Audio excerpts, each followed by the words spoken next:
Apparently, there has been a change of plan, and you won't get any summary, no hors d'oeuvre, straight into the main dish.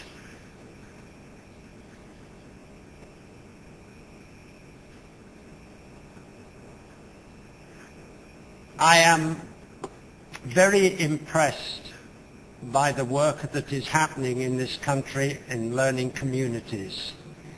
The inclusion of all participants, the children, their teachers, their parents, the communities, and the government. I am sure that the future of education depends upon the collaboration of all these participants. And as I say, I am extremely impressed by the progress you have made in this way. I wish I could say the same for the countries, England, Canada, the United States, in which I have lived and worked. My life experience has been more closely related to relationships between children and their parents and children and their teachers. And so today, what I would like to do is to share with you some of the things that I have learned over the 30 years of research I have done, and that's why I have chosen the title, not Learning Communities, but Dialogic Inquiry. And in the next little while, I shall try to explain to you exactly what I mean by that. The first question then is, why is dialogue so important? That was something that I discovered more than 30 years ago. Began and continued a longitudinal study of children's first un estudio longitudinal del desarrollo lingüístico de los niños en Bristol, en Inglaterra. Y este estudio para mí duró 15 años, pero para los niños les hicimos un seguimiento durante 10 años para así intentar entender cómo aprendían a hablar y cómo durante ese proceso de aprendizaje aprendían también sobre el mundo tal y como se interpreta dentro de su cultura. No tengo tiempo para darles los detalles de ese estudio, pero sí que me gustaría compartir con ustedes dos hallazgos muy importantes del mismo. En primer lugar, los 128 niños que fueron elegidos para ser representativos de la población de Bristol, en Inglaterra, habían aprendido a hablar de una manera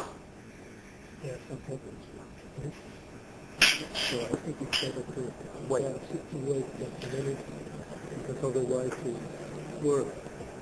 Okay, I'm sorry. Okay.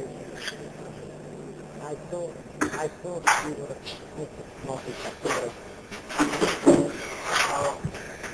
arazoak daude itzulpenarekin, ezta? Zer gertatzen da? Ez da entzuten, batzuetan bajo entzuten da? Ez da entzuten. Bueno, konpondu arte ez dugu segituko, bestela... No, lo que habéis venido con ellos. ¿Qué pasó? Se han estado arreglándolo en teoría.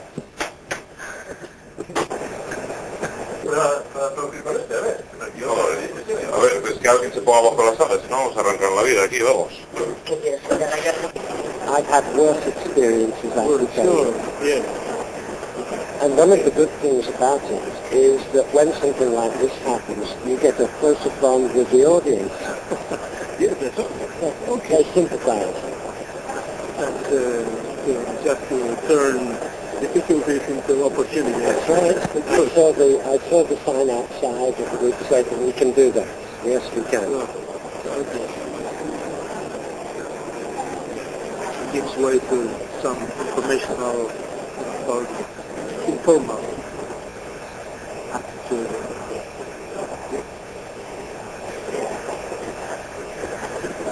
But it seems that many people in the audience can understand English anyway. Yes, I think so. Because otherwise they couldn't react if there's no translation. No. So we are going to try if everything is okay. Bye. We are going to try now. Yes. So once again, can you hear me? Yes. Can you understand me? Yes. Can you hear a translation? No. Okay.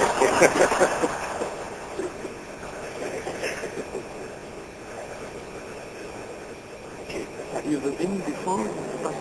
Well, perhaps, I'm not sure. Many years ago, 1963, I came on a coach holiday when I was very poor, and I think I was in San Sebastian. I'm not sure whether I was in Bilbao, but I have been to Spain many times now. I've been very fortunate. People have read my work, and I have been invited to Madrid, to Santander, to Salamanca, and to Barcelona several times.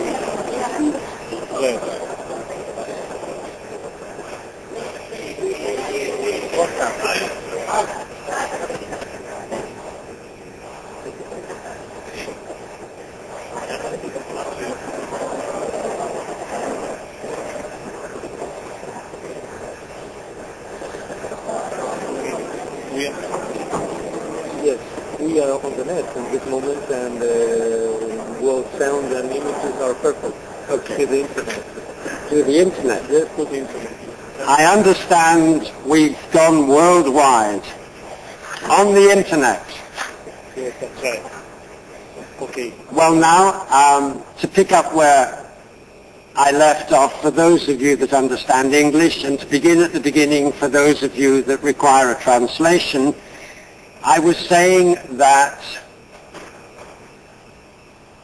I started my career with a study of how children learn to talk, and in talking, learn about the world. And I said I wanted to tell you just two of the main findings from that study. The first was that by the age of 5, when they went to school, all the children in our study, all of them, were able to communicate effectively in English with their families. There were no children who entered school without language.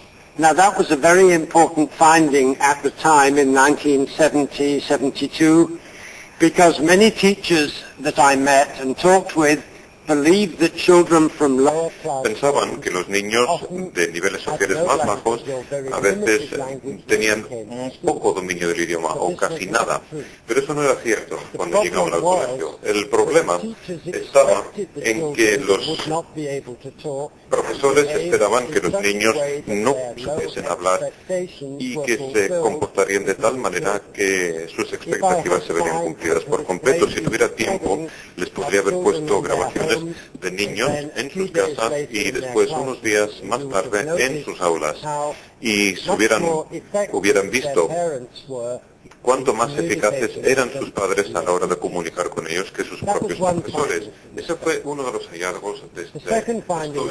El segundo hallazgo que me gustaría compartir con ustedes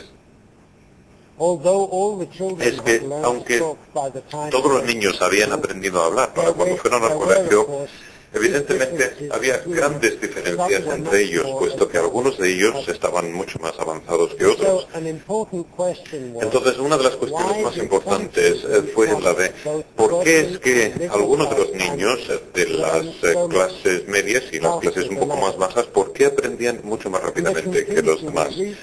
Y la conclusión que sacamos es que esto dependía fundamentalmente de la calidad de la conversación que mantenían en sus propias casas. Aquellos niños que aprendían rápidamente tenían una ventaja, y que era que mantenían conversaciones frecuentes y muy prolongadas en las cuales sus padres mostraban interés por lo que tenía que decir el hijo o la hija, y después junto con ese hijo o esa hija iban construyendo un significado y que ayudaba al niño mucho. Y esto es lo que Vygotsky dijo que había pasado en el caso de todos los seres humanos. Decía que los seres humanos en el momento del nacimiento son igual que los demás animales, pero lo que hace que seamos humanos es nuestra interacción con otras personas, y a través de esta interacción lo que hacemos es absorber la cultura, los valores, los conocimientos y evidentemente el idioma que hablan las personas que nos rodean. Y lo que quedó evidente en nuestro estudio de Bristol es que aquellos niños que tenían la suficiente fortuna como para haber nacido en el seno de familias en las cuales los padres entendían lo importante que era tener en cuenta las aportaciones que hacía el niño, aprendían de una manera mucho más eficiente que aquellos niños cuyos padres eran mucho más directivos, por decirlo de alguna manera. Entonces, empecé a hacer presentaciones y las ponencias sobre el estudio de Bristol y empecé a buscar un marco teórico dentro del cual podría explicar lo que estaba descubriendo acerca del desarrollo lingüístico de los niños. Y fue en ese momento cuando quedé convencido de que la teoría de Vygotsky era el mejor marco educativo para pensar en qué es lo que deberíamos hacer, tanto en nuestros hogares como en las aulas del colegio. Por lo tanto, el diálogo es lo que Vygotsky definió como la mediación semiótica, la utilización del significado entre personas para poder inducir o para poder enseñar a los jóvenes para que se puedan incorporar a la cultura. Pero más adelante me encontré con el trabajo de otro ruso y que fue un contemporáneo de Vygotsky que se llama Bakhtin. Y Bakhtin, de hecho, se ha convertido en un elemento muy importante en el campo de las ciencias sociales en los últimos 10 a 20 años, gracias a la idea que él mantiene sobre el diálogo. Digamos que una de las frases más memorables en sus escritos, por lo menos pues para mí, pasa por explicar por qué el diálogo es tan importante. Él dice que no hay ninguno de nosotros que rompa el silencio del universo, puesto que todos nosotros nacemos dentro de un diálogo que ya está en marcha. Hacemos nuestras aportaciones. No somos ni los primeros ni los últimos en hablar en el diálogo, sino que únicamente estamos interviniendo en un diálogo que ya está en curso, que ya está en marcha. Y la tercera razón por la que yo pienso que el diálogo es tan importante es quizás se pueda explicar en términos más bien de tipo psicológico. Y una de las ideas que yo entresaqué de un sociolingüista llamado Michael Halliday, un colega y un amigo desde hace muchos años.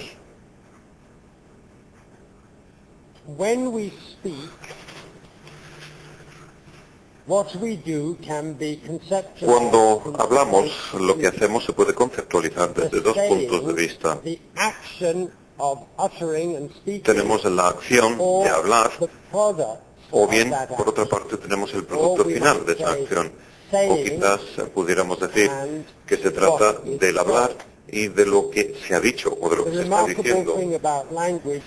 Pero lo sorprendente del idioma es que siempre implica ambas facetas, es decir, la acción y su resultado. En la educación a menudo se establece una diferencia entre el proceso y el producto, y uno de los argumentos que se ha esgrimido a lo largo de las últimas décadas tiene que ver con cuál es más importante, el proceso o el producto. Pero está claro que la respuesta a esa cuestión es que uno no puede existir sin el otro, que ambos son importantes y que tenemos que prestar atención a los dos. Pero tal y como lo veo es de la siguiente manera. Cuando hacemos una aportación en un diálogo a través de una acción que tiene que ver con el habla, con el hecho de hablar,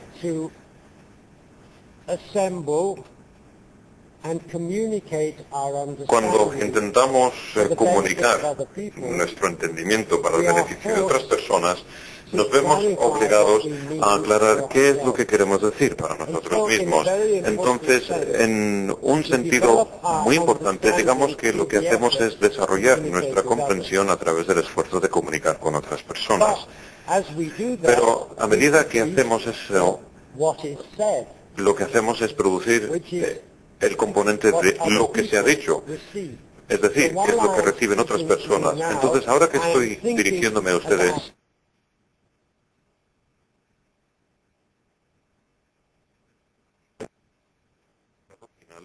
de mi pensamiento y de mi habla, y ustedes establecen una interacción.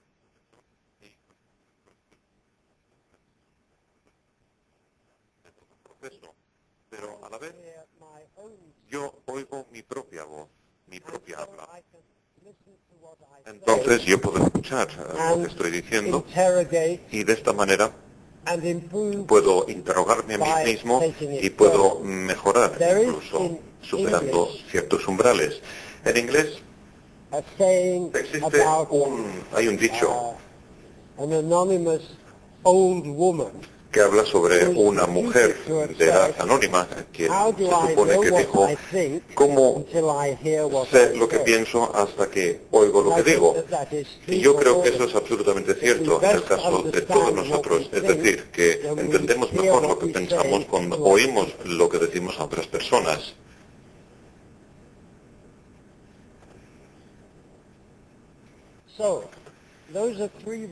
Entonces, estas son tres de las razones por las que debemos pensar que un diálogo es un componente fundamental para nuestro desarrollo como individuos y como miembros de un grupo social.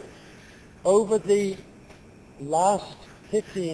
lo largo de los últimos 15 años he intentado absorber esta idea y llevarla hasta las aulas a través del trabajo realizado con el profesorado.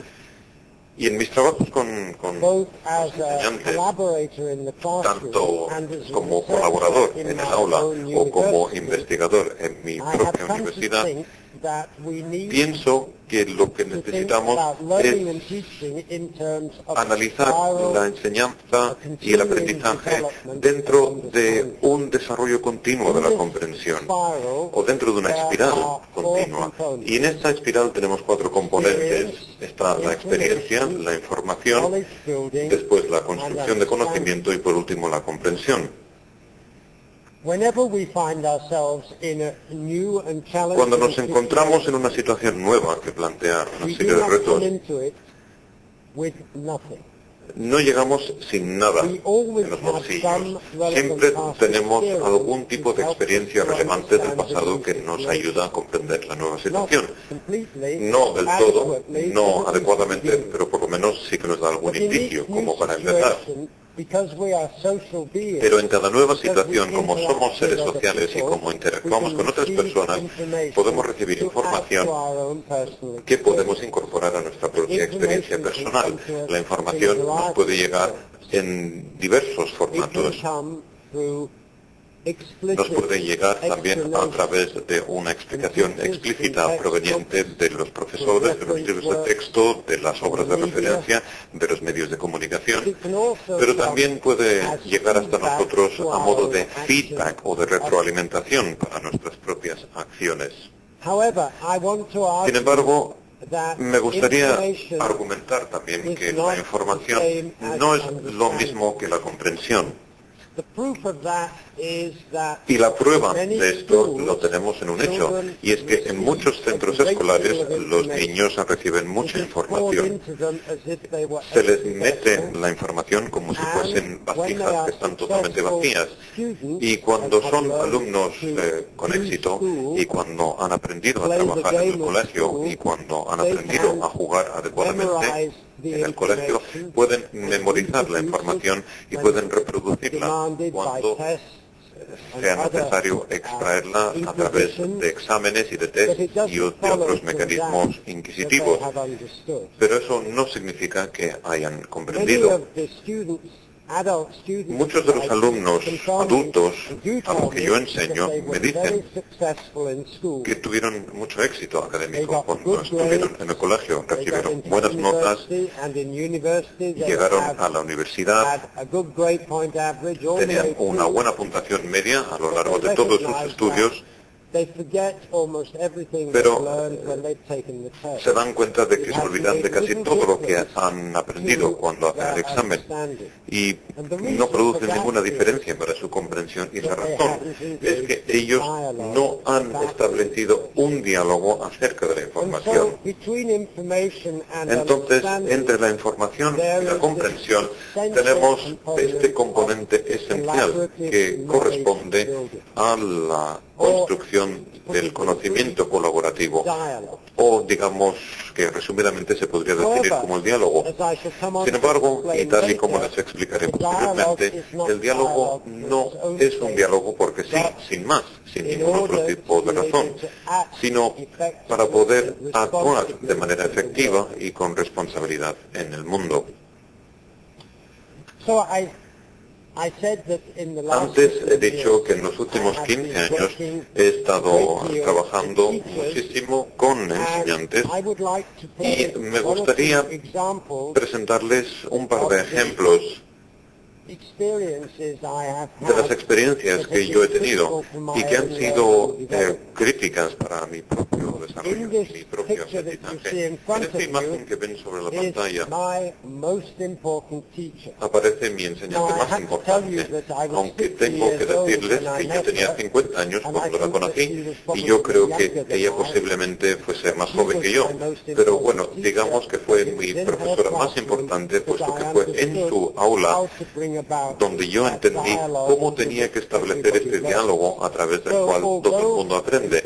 Entonces, aunque posiblemente no sean capaces de entender lo que dicen en este videoclip, sí que me gustaría ponérselo, puesto que creo que podrán comprobar que la comunicación no solamente es de tipo verbal, sino que también es no verbal. Pero me gustaría explicarles qué es lo que está pasando aquí. Se trata de una clase en un colegio de Toronto que yo visité por primera vez en 1986 y poco tiempo después de haber marchado de Gran Bretaña para ir a Toronto en Canadá. Participé en otro estudio longitudinal de niños que estaban aprendiendo inglés y que estaban aprendiendo a través del inglés. Pero la mayoría de los niños, de hecho, eran niños que hablaban otros idiomas. Y en nuestro estudio elegimos a niños que hablaban chino, portugués, griego o inglés como idioma materno.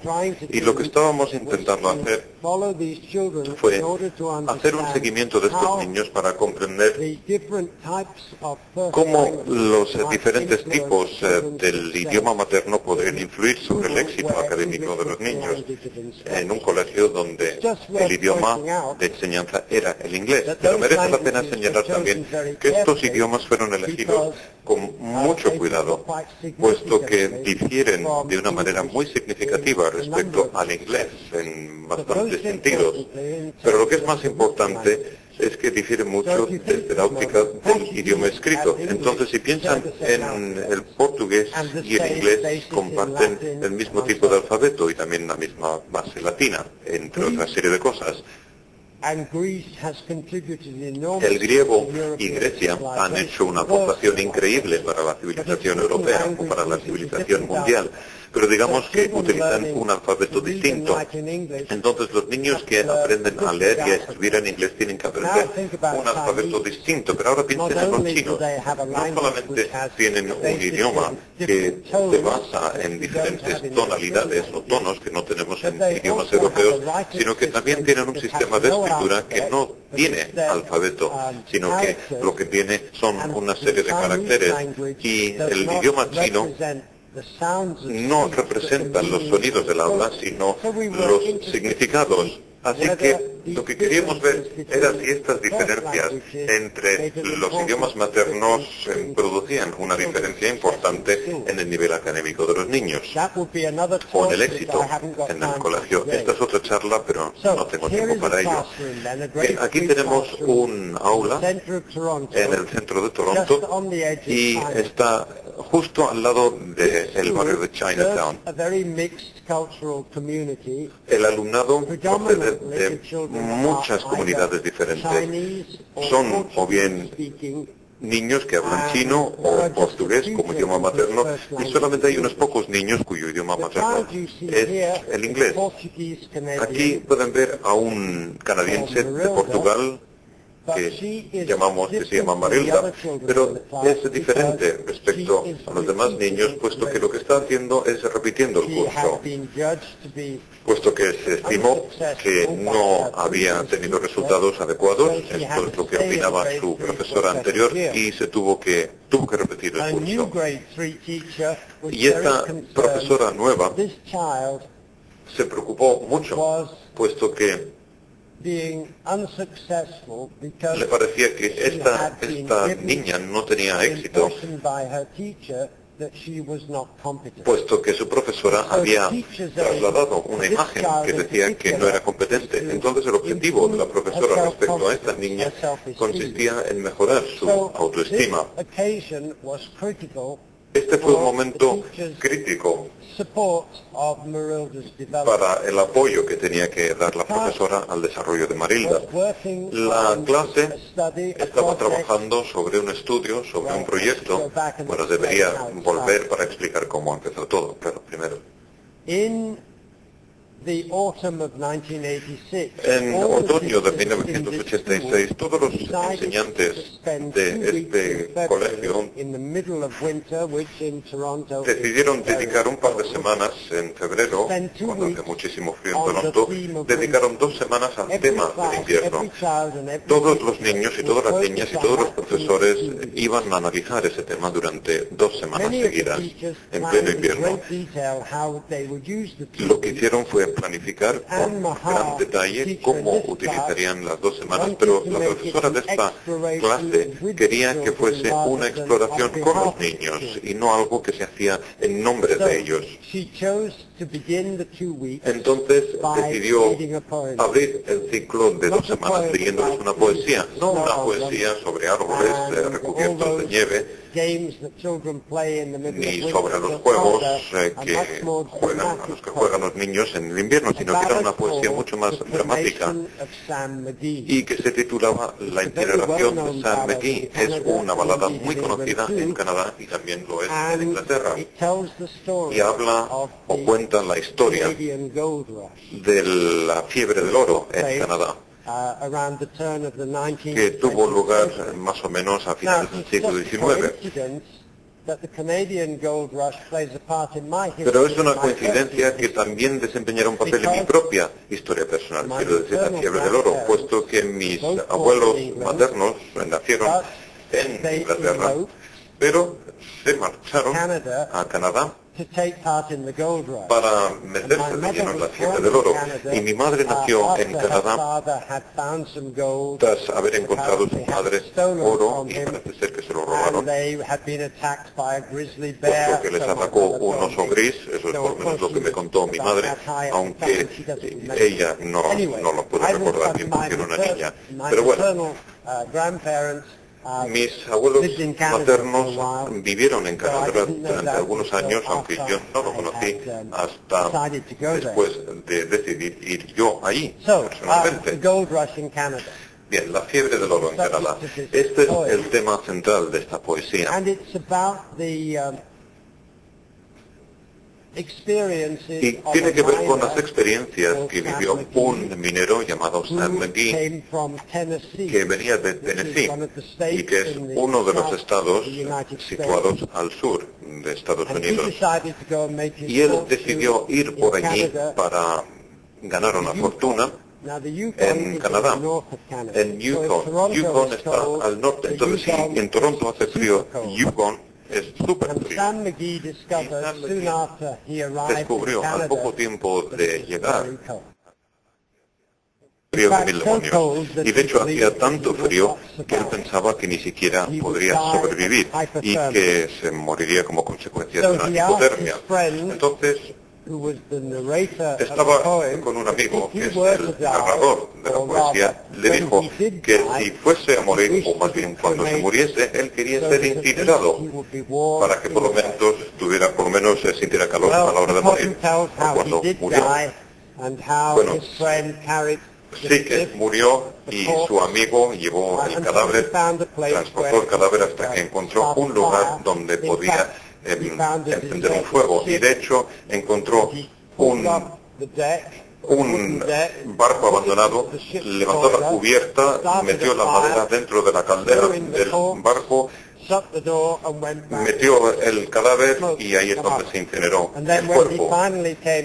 Y cuando volvió al barco, abrió la puerta de la caldera del barco para asegurarse de que la incineración se había llevado a cabo, y se oyó una voz desde el centro que decía: cierra la puerta, que hace un frío de 1000 demonios.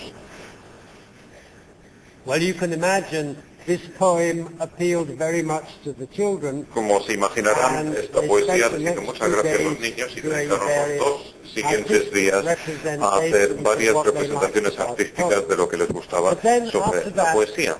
Pero después la profesora leyó la poesía a la clase, pero en esta ocasión les dijo: ¿qué queréis preguntar sobre lo que más os ha interesado en esta poesía?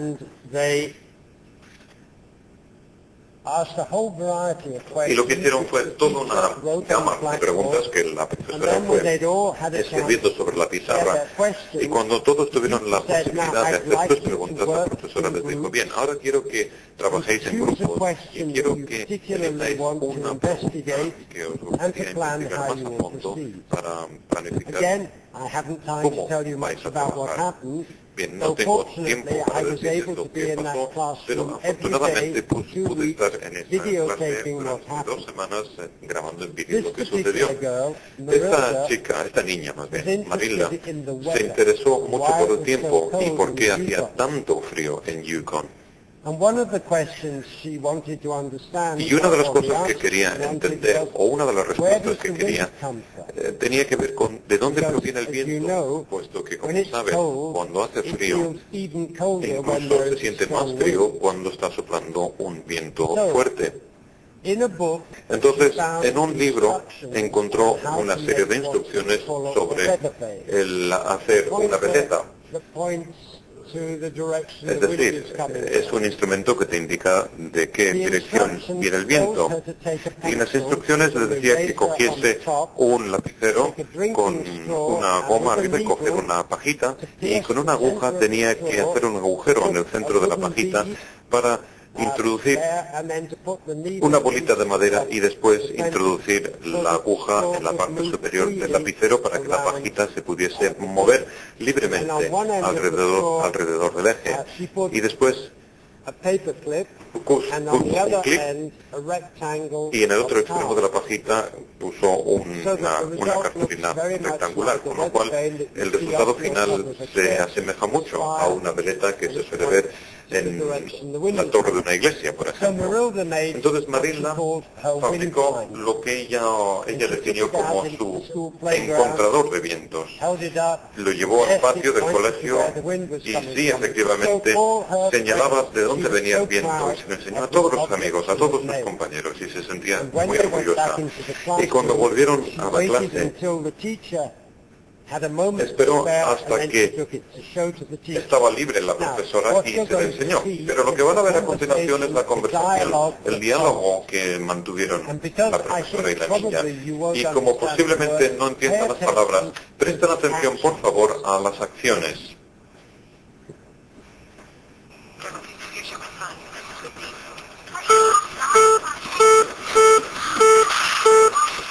Miss Allen, have you seen this Windfinder? Yeah, last year we were studying about it. Can you explain how it works? Yeah, I know how it works. Why does it work?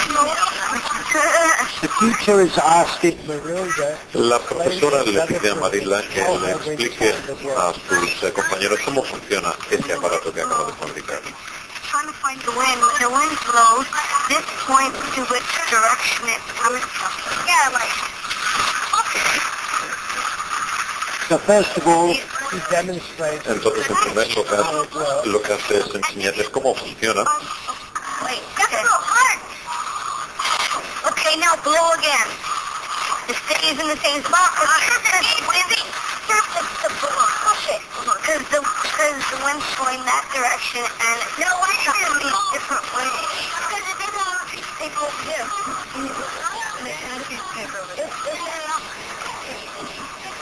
And now what's happening is the other children are joining in and helping to make Empiezan a participar los demás niños y conjuntamente sacan una explicación o dan una explicación de lo que tienen ante sí.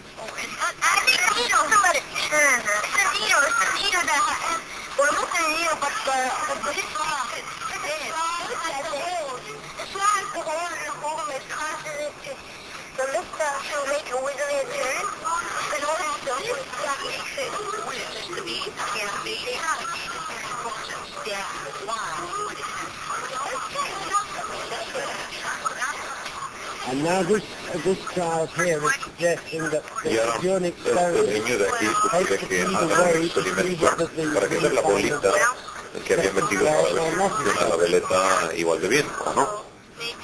Make it help by spinning it, by spinning. Because then it's spinning and making it easier to spin. I tried to see it's very interesting to see it out. I don't know if Adriana was 1, 2, okay.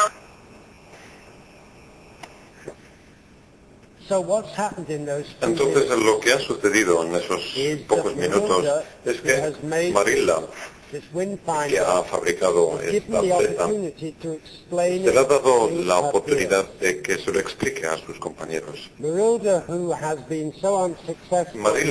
que ha tenido tan poco éxito en el pasado, se ha convertido ahora mismo en el centro de atención y la profesora le ayuda al involucrar también a los demás niños y para que ella diga a los demás qué es lo que entiende ella y para de esta manera tener una mejor comprensión. Pero lo que es muy interesante de este pequeño videoclip es que Marilla no es capaz al principio de explicar cómo funciona su veleta, pero cuando lo intenta entran en juego los demás niños y lo que hacen es producir un relato muy bueno, muy correcto de cómo funciona la veleta. Y Marilla estaba tan encantada con su éxito que hizo otro experimento más con una bombilla y harina. Y si dejas caer harina sobre una bombilla caliente, lo que pasa es que la harina sale volando por el aire por las corrientes de convección. Y eso también explica por qué viene el viento. Bien, al término de 2 semanas, de ese periodo de 2 semanas, este aula organizó una tarde con los padres donde presentaron todos los trabajos que habían hecho. Y Marilla estaba allí con su veleta y con su experimento, pero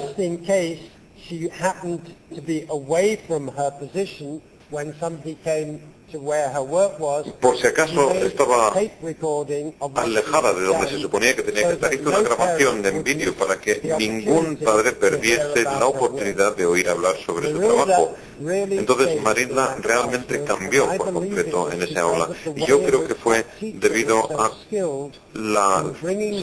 la habilidad que tuvo la profesora al establecer un diálogo entre los niños sobre el trabajo interesante que estaban haciendo. Entonces, tal y como decía, esta profesora Anne Mahal fue mi profesora más importante, puesto que no solamente me demostró que sí que se podría producir un diálogo en el aula, sino que me enseñó cómo se podría producirlo. Lo que me gustaría enseñarles ahora es otro videoclip de otro aula de unos años más tarde. Se trata de una situación muy diferente y es el curso, el 6º curso, y la profesora de este aula es nueva. Antes había trabajado en el campo de la educación especial y se había centrado muchísimo en la lectura y escritura. Y ahora ya se ha convertido en una profesora del 6º curso y, entre otras cosas, tiene que enseñar la asignatura de ciencias. Por aquel entonces había iniciado otro proyecto de investigación para poder analizar el papel que desempeñaba el idioma en el aprendizaje y la enseñanza de las ciencias. Elegí ese tema, esa asignatura, puesto que en muchos centros escolares existe la idea de que la literatura y que el lenguaje y las ciencias se encuentran en extremos totalmente opuestos de un continuo, y que en la literatura no hay nada de ciencias y que las ciencias pueden existir perfectamente bien sin el lenguaje, pero no es cierto esto. Y especialmente la realización de trabajos científicos tiene que ver mucho con el saber hablar y comprender y leer y escribir en el género científico, y también tiene que ver con las observaciones y las experimentaciones, con lo cual lo que tenía que ver es cómo el lenguaje desempeñaba un papel en la enseñanza y el aprendizaje de ciencias.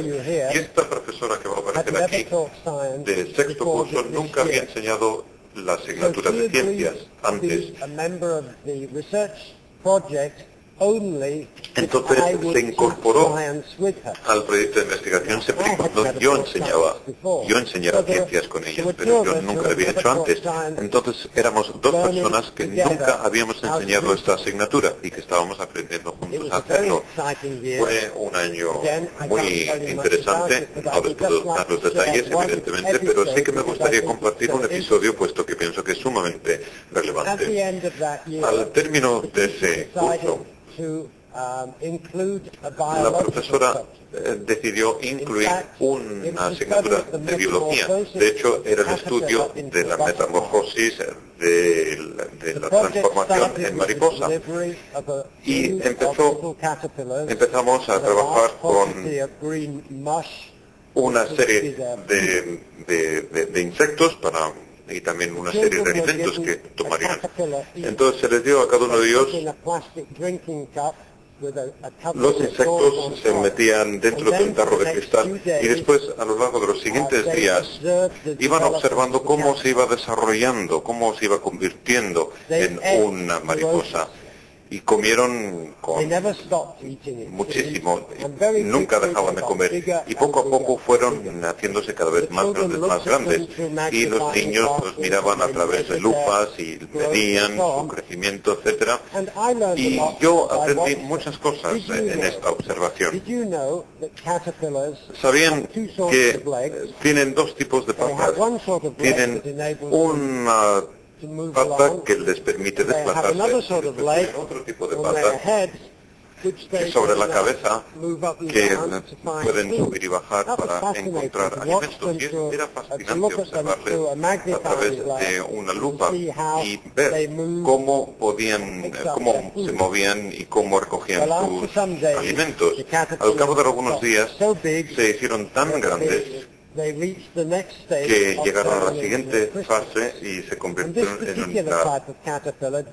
se fueron convirtiendo en mariposas, y esto lo hacían subiendo hacia la parte superior de los tarros de cristal donde estaban y colgándose desde el centro de la gasa que estaba arriba como tapa, y sacaron algo así como una especie de cola de adhesivo que les permitía pegarse sobre la superficie y quedar colgados.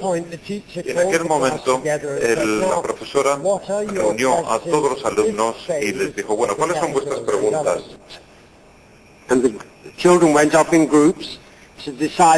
Y los niños se formaron grupos para saber qué es lo que querían investigar.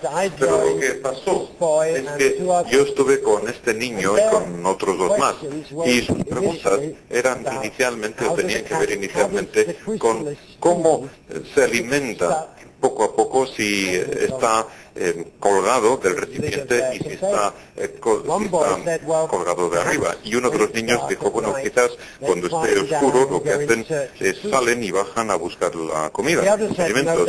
Pero el otro niño dijo, no pensaba que eso sería posible. Y este otro dijo, no necesitan hacer eso. Yo creo que lo que hacen es comer tanto al principio que son capaces de sobrevivir mientras se encuentran dentro de esta bolsita.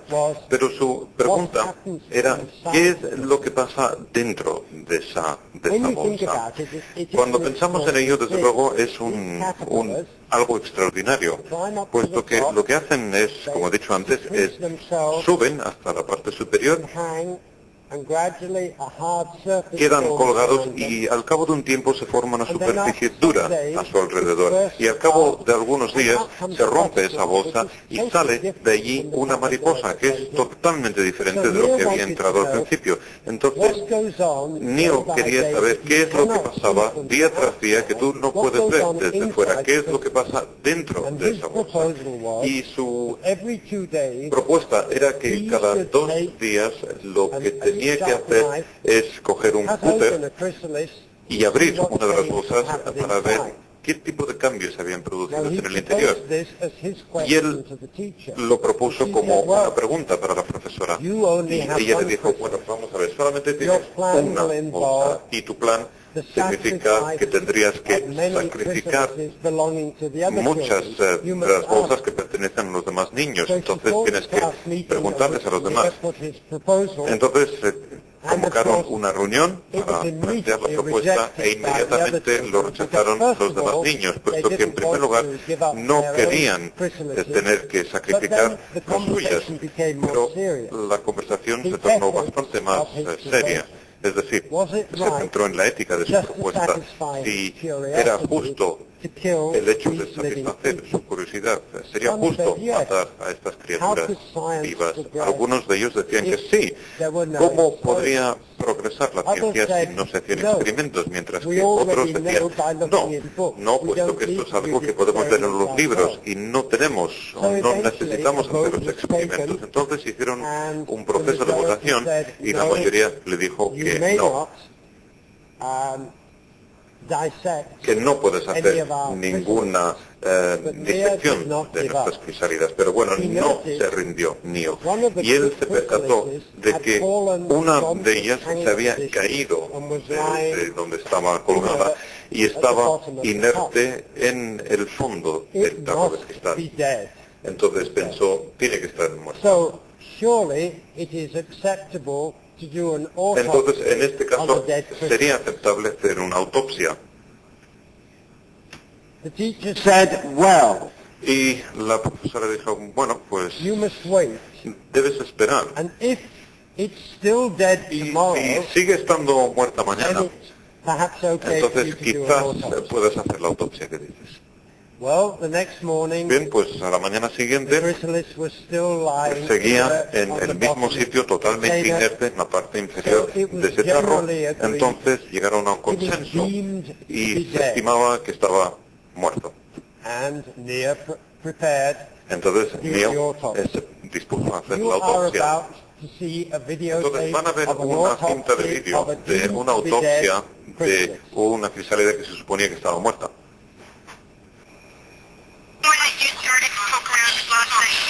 Now, while you must focus where this little finger is, because that's where the ahí es donde está el dedo, es donde está la crisálida. Y ahora está fijando con la cámara lo que tiene que hacer. Aquí está el cirujano con los guantes. The assistant is giving a commentary, and this girl is going to niño va a hacer un comentario y la niña va a tomar notas.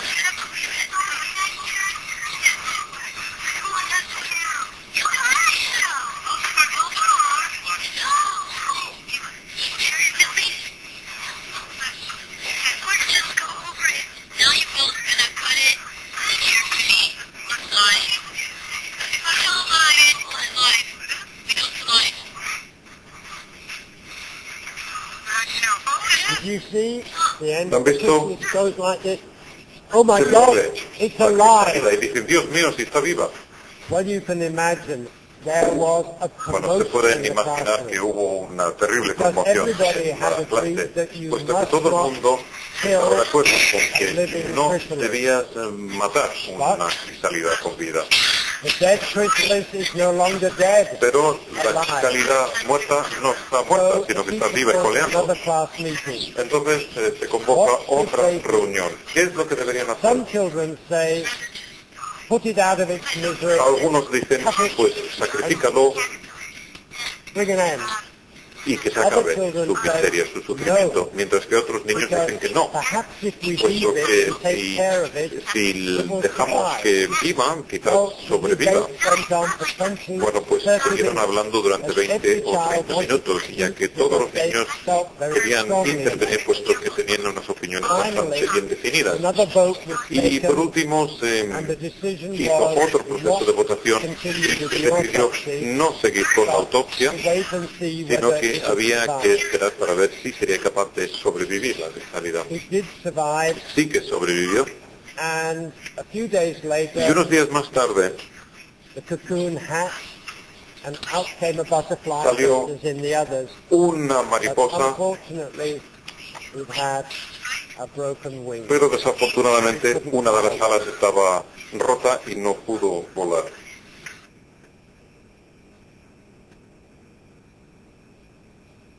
So, what did I learn from these two ¿Qué es lo que aprendí, por tanto, de estas dos aulas y en otros sitios, en otras aulas donde fui un observador? Bueno, aprendí lo siguiente. Aprendí que el diálogo es, desde luego, una fuerza muy importante en un aula. Pero en mis conversaciones de los últimos días acerca de la importancia que tenía el diálogo, sí que pude comprobar que hay algo más que habría que recalcar. Que el diálogo que han visto en ambos videoclips no es un diálogo porque sí, sin más, sino que es un diálogo que tiene que ver con la acción, un diálogo a favor de la acción, y que los niños no solamente se limitan a hablar, sino que están hablando para darle un sentido a lo que están haciendo.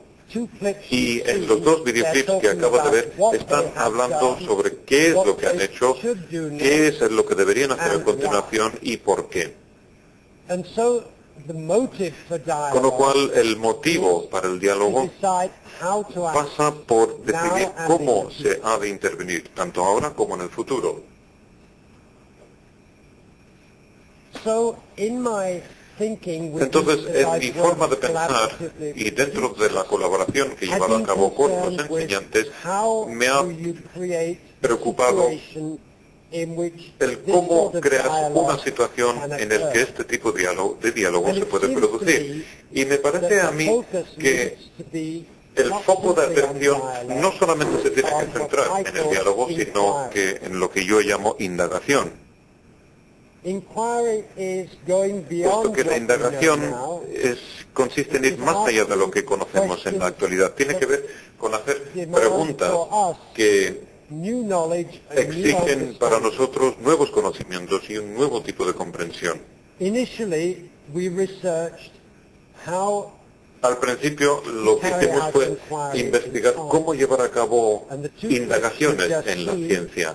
Y los dos videoclips que acabo de ver provienen de dos investigaciones bastante diferentes entre sí, que tienen que ver con el mundo que nos rodea. En primer lugar, hablábamos del viento en el campo de Manila, y en segundo lugar teníamos la metamorfosis de la oruga para convertirse en una mariposa.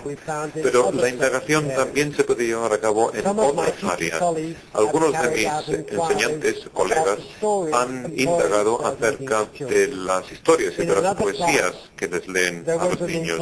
En otro aula se hizo una indagación sobre la historia y el estado actual de lo que nosotros definimos como las primeras naciones del Canadá, es decir, aquellos pobladores que llegaron antes de Cristóbal Colón, que fueron el famoso o infame Cristóbal Colón, y cómo eso, su presencia, permitió que los europeos privaran a las primeras naciones de Norteamérica de poder disfrutar de su patrimonio y de sus tierras. Como posiblemente sabrán, en Canadá, de forma concreta, las primeras naciones poco a poco van recuperando sus tierras y sus recursos.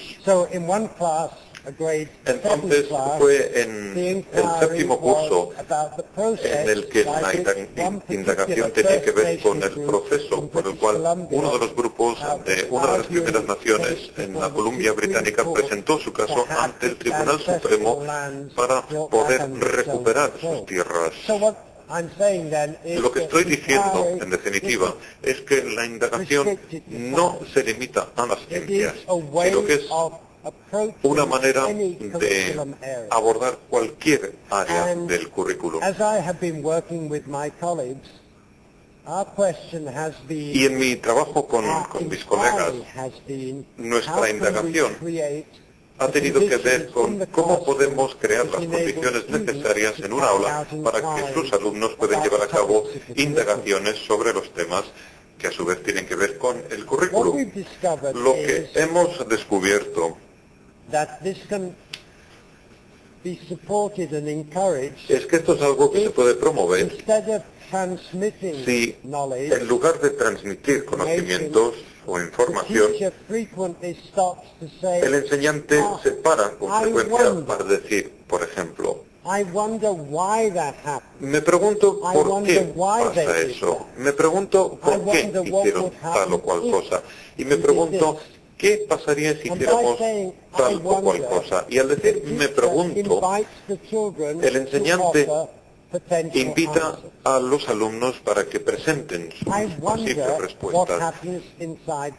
Me pregunto qué es lo que pasa dentro de la crisalidad. Me pregunto cómo aparece el viento. Y los niños empiezan a decir lo mismo. Me pregunto. Y en ese momento el profesor dice, ¿y cómo lo podemos descubrir? Entonces, de esta manera, el enseñante y el alumnado van compartiendo sus preguntas, sus dudas, y de esta manera también comparten planes para poder investigar los temas que les plantean curiosidad o que generan curiosidad. Pero lo que es más importante todavía es que cuando estas cuestiones, cuando estas indagaciones tienen que ver con el mismo tema central, los diferentes integrantes de un aula pueden hacer aportaciones dentro de un tema amplio, pero dentro del contexto de un diálogo que tiene en cuenta lo que tiene que decir cada persona, para así poder llegar a conseguir una comprensión en el aula que va más allá de lo que hubiese hecho cualquier persona por sí sola. Y es así como podemos llevar a cabo un proceso de transformación. Vygotsky decía que el aprendizaje siempre conlleva una transformación y que la acción conjunta de diferentes personas trae consigo tres tipos de transformaciones. En primer lugar, trae consigo una transformación del objeto de su actividad, puesto que cuando la gente se reúne para, por ejemplo, construir un barco, trabajan juntos y lo que hacen es transformar la madera y el metal. Bueno, hoy en día trabajan con radares, con sonares, etcétera, y transforman esos materiales en algo nuevo. Pero durante el proceso, las personas se transforman a sí mismas para convertirse en mejores expertos en el trabajo que realizan. Y a medida que se van transformando, y el objeto, llevan a cabo una transformación en el mundo más amplio que les rodea. Y es de esta manera en la que la indagación y el diálogo produce una transformación de los objetos con los que están trabajando los alumnos, pero también participan los alumnos y los profesores, pero a título individual, que están mejorando su comprensión conjuntamente. Pero este es el punto central de mi charla y de tu trabajo también. La tercera transformación más importante no solamente tiene que ver con los miembros individuales de un aula o de un centro, sino que tiene que ver con la sociedad de la cual forman parte, puesto que nosotros, es decir, ustedes y yo, entendemos que cuando los alumnos crecen creyendo en su capacidad de transformarse a sí mismos y a su entorno inmediato, están desarrollando el potencial necesario para transformar la comunidad, el país y el mundo en su totalidad. Y esa es la esperanza que tenemos respecto al futuro. Esperamos que los jóvenes de hoy en día, al aprender de esta manera y al creer en su propio potencial, puedan transformar nuestro mundo para que sea un lugar mucho más agradable y mejor para vivir. That sounds wonderful. Utopia. Utopía. Algunos dirán que es algo utópico. Pero yo quiero decirles lo siguiente, que esto no es una utopía. Y ustedes sé que me pueden decir exactamente lo mismo, puesto que fuera, en el hall, en la entrada, he visto los pósters de sus comunidades de aprendizaje que demuestran que ustedes también están llevando a cabo una transformación de la educación en este país. Y yo sé, en base a mi trabajo llevado a cabo con muchos enseñantes, sé que ellos han transformado sus aulas. Pero la pregunta es cómo podemos compartir esta comprensión, cómo podemos compartir esta experiencia con otros educadores, de tal manera que lo que hacemos es transformar el sistema educativo de nuestros países y del resto del mundo. Y digo del resto del mundo también, puesto que para ser menos utópicos, digamos que el presente es un momento para la esperanza y un momento para la desesperación. En California, que es donde trabajo en la actualidad, pero también en Inglaterra, que es a donde vivía anteriormente, e incluso en Canadá, que yo pensaba que era uno de los países más progresistas del mundo, la educación va hacia atrás. Hay una regresión. Se está volviendo sobre el modelo de la educación básica a través de la transmisión. En California, la situación, desde mi punto de vista, es totalmente desesperada. Cuando yo hablo con enseñantes acerca de la introducción del sistema de integración para involucrar a los niños para desarrollar un currículum, ellos me dicen, no tenemos tiempo, no tenemos tiempo. ¿Por qué? Porque el ministro de Educación de California, bueno, pero en todo Estados Unidos, el gobierno federal, George Bush tiene un eslogan y dice que ningún niño tiene que quedar rezagado. Pero lo que él quiere decir con esas palabras es que todos tienen que ser tratados como si fuesen un grupo homogéneo y que sus profesores tienen que empujarles a lo largo de un camino muy estrecho y que todo el mundo tiene que recibir el mismo trato y que todo el mundo al final del proceso tiene que convertirse en trabajadores para ganar dinero y para generar o crear esa minoría de ricos. Y lo mismo es cierto en el resto del mundo. En muchos países la educación ahora mismo se cataloga como el entrenamiento de trabajadores para la economía, la formación de trabajadores. El Banco Mundial está muy metido en el campo de la educación, especialmente en países en vías de desarrollo. Y su opinión sobre la educación no tiene que ver con el desarrollo del potencial que tiene cada una persona, sino que más bien tiene que ver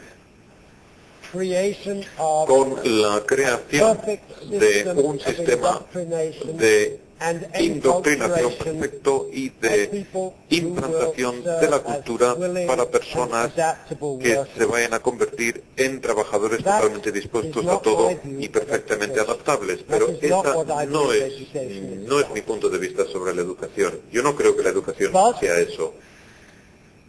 Sin embargo, sí que existen una serie de oportunidades, sí que hay también experiencias que nosotros compartimos y que nos permiten mantener la esperanza de que podamos producir alguna diferencia. Entonces me gustaría acabar esta charla diciéndoles algo acerca de mi investigación más reciente.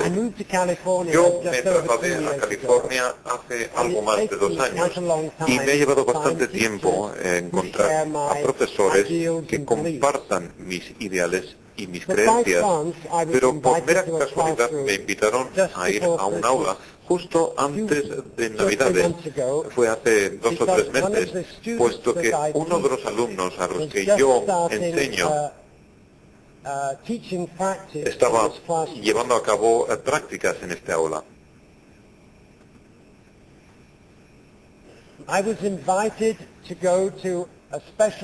Y me invitaron para que participara en un acto especial, el último día del curso escolar, justo antes de las vacaciones navideñas. Y la profesora, a quien pueden ver aquí, cada año y el último día, justo antes de Navidades, celebra el derby de la merienda. Posiblemente conozcan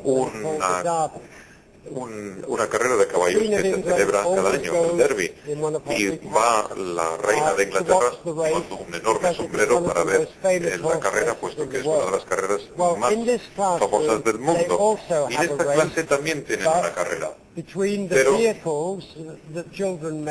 los niños fabrican vehículos con las frutas y verduras que traen en sus cajitas con comida.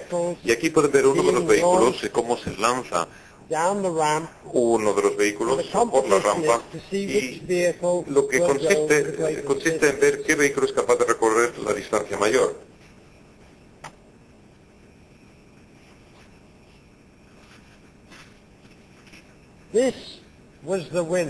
Este fue el ganador. Como ven, un diseño muy sencillo, un plátano grande y 4 naranjas. No puede haber nada más sencillo. Bueno, pues este coche, este vehículo,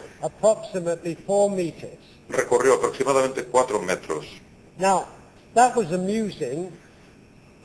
Fue divertido, pero lo que realmente me gustó muchísimo es lo que les voy a enseñar a continuación. Cuando a todos los niños se les había permitido enseñar Perdón, me temo que no es una imagen demasiado buena.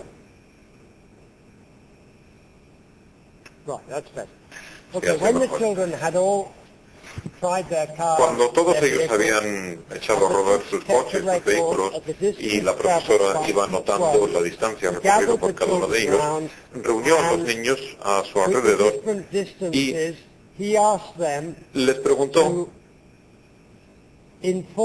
o les pidió más bien, que le informaran sobre el número de vehículos que cubrieron cada una de las distancias indicadas.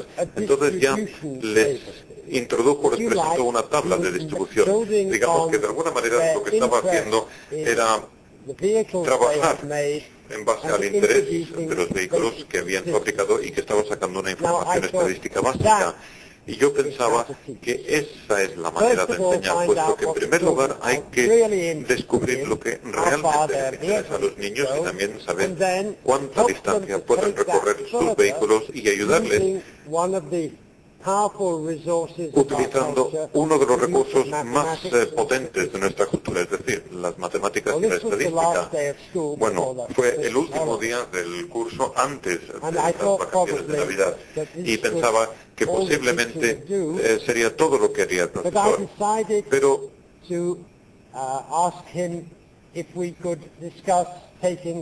decidí preguntarle si podríamos llevar esa idea un poco más lejos.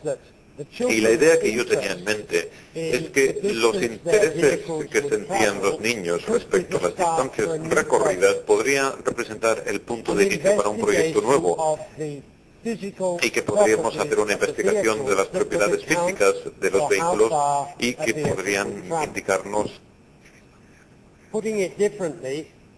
if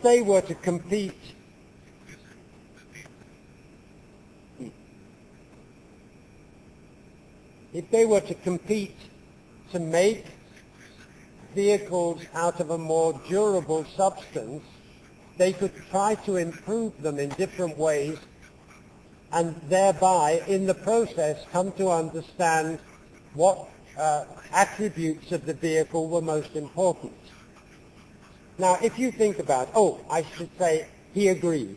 He thought it was a great idea, and so now we are working together on this project. We started about 3 weeks ago, but unfortunately, last Friday and this Friday, I am away and so I am not there to see what they're doing. But this student of mine is videotaping everything in my absence, and I am sure that the children will be delighted to tell me all about what they've been doing when I get back.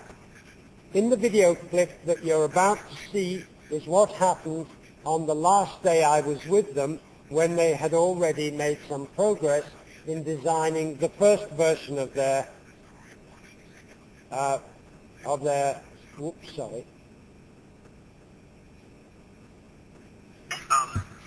So now the teacher is asking those student groups who have completed making their vehicle to bring them to try them out. One of the things we're looking at? What was it? Again, I'm sure you can't hear very clearly, but you will get the idea, I think, simply from seeing what happened.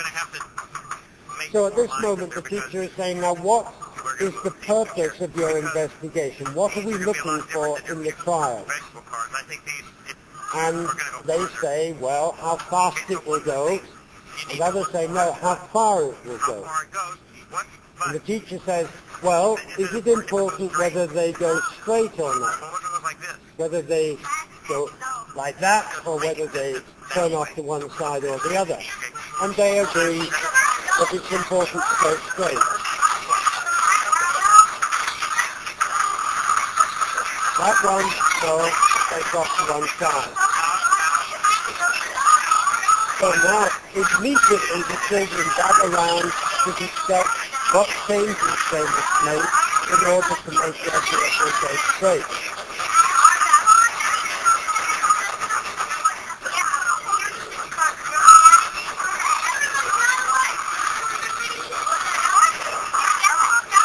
Now, the one that went further, it travelled 4.5 meters. This is the vehicle that is the winner of the moment, and they are improving its appearance by painting it and decorating it. Others are saying, putting paint on it won't make it go further. You're wasting your time. Here is another group working on their car, and in the background you can hear an electric drill that's making holes in wheels for the children to continue to work. Now here's another car. But they're not satisfied. It doesn't go far enough. And so immediately they begin to discuss how to improve it. Unfortunately, in this group, this boy here is not willing to listen to the other children's suggestions. And so I find myself in the middle of not a dialogue, but a very strong argument between this boy and the others.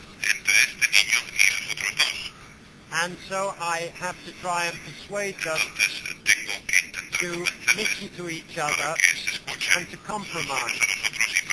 Finally, they agree that they will try one suggestion first, and if that doesn't work, they will try a different one.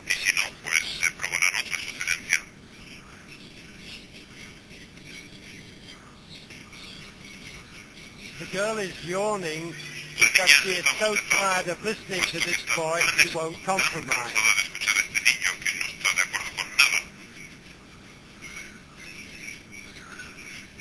The non-verbal communication is really interesting, isn't it?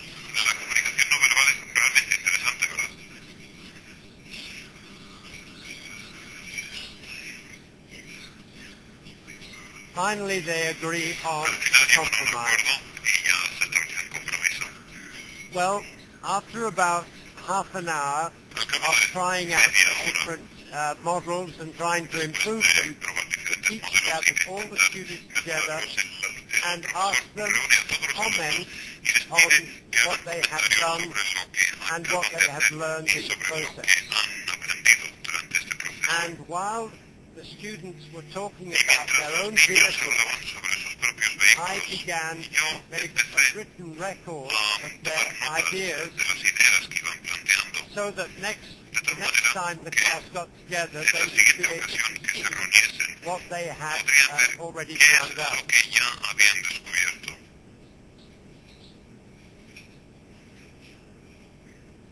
I'll leave this playing.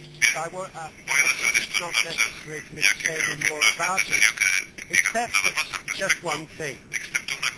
This, in my view, is the heart of dialogic inquiry. This is the essential part. Individual students and groups work on their own projects, and then they bring them to a class meeting in which everybody offers their ideas and they respond to each other. In this way, they build together more than any individual or group can achieve alone.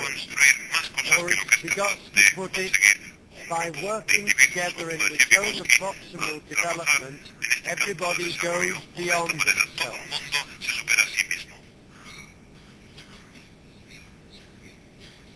There is one boy speaking for his group.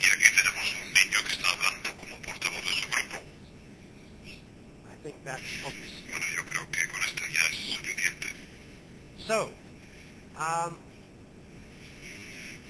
I think probably my time has run out, and because we've had so many changes in plan, I won't go on to talk about the different examples that I could tell you about, but since we have a few minutes left for questions, I'll be very happy to answer any questions you may have about what I've been saying.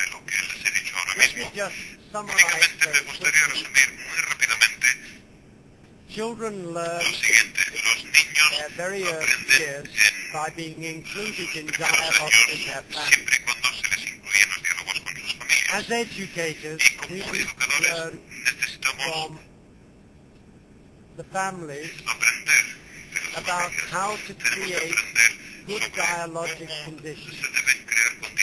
My proposal that I have learned from working with my teacher colleagues is that we can do this best by changing our style of teaching from lecturing as I am doing now, bad. We should not be transmitting, we should be encouraging inquiry and dialogue across the curriculum and in as many ways as we can develop with our students. I would like to leave you with that idea, that by developing inquiry through dialogue, we can transform ourselves, our schools, and eventually, hopefully, our society. Muchas gracias a todas y a todos.